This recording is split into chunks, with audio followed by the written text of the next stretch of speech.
Welcome to the Innovation Forge. We're going to look at distance, and we're going to do this kind of in two pieces as well, just for the sake of complexity.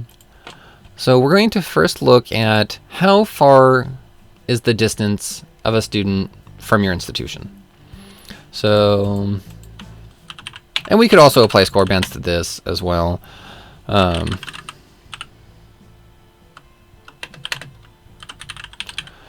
we can look at this from their school, from their permanent address. We'll coalesce this in a little bit based on other filters. Like, I'm concerned, or I want the data of domestic students. So maybe we'll cover that later. So we're just going to measure the distance from the institution to the student's school.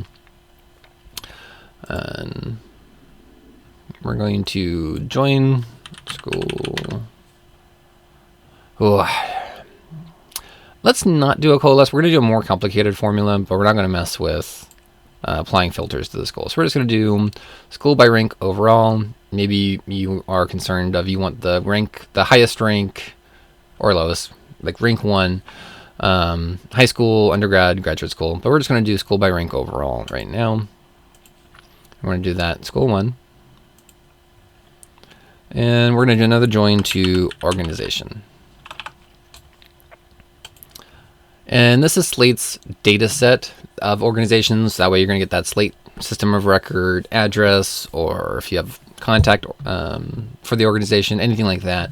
This just gives you that cleaner data.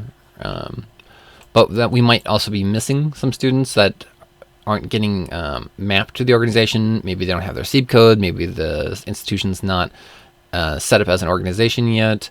Or maybe they just didn't use the drop-down in your RFI application, whatever it might be. It's just something's happening where it's not mapping to that organization. We'll deal with that in a little bit.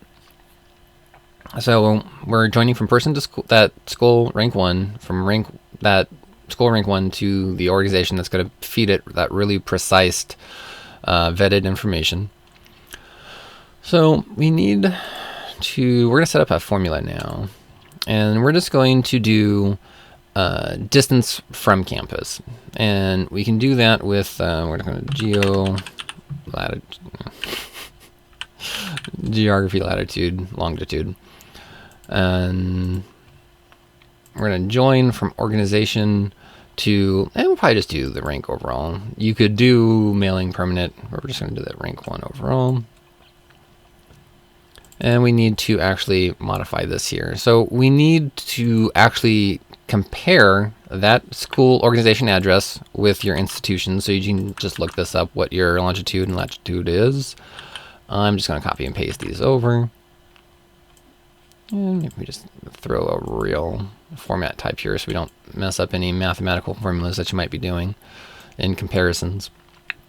And this is just, this is how far the student's school, high school is, let's say, to your institution, and being able to measure that impact, or how students from similar distances behave.